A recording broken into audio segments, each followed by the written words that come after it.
গোলাম রাব্বি বলেছেন উপর হয়ে শোয়া কি গুনাহের কাজ, এটা কি হারাম? আচ্ছা, নবী সাল্লাল্লাহু আলাইহি ওয়াসাল্লাম আসলে উপর হয়ে শুতে নিষেধ করেছেন, যেমন সুনান আবি দাউদের মধ্যে আছে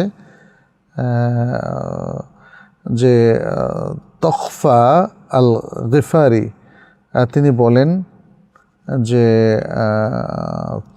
আমার বাবা যখন আমি মসজিদে আমার উপর হয়ে শুয়েছিলাম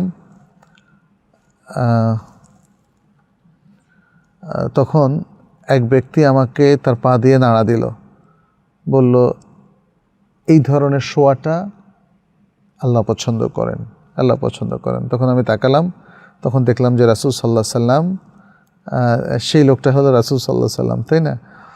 এটা আবু দাউদ সহিহ সনদে বর্ণনা করেছেন। তাহলে উপর হয়ে শোবেন না।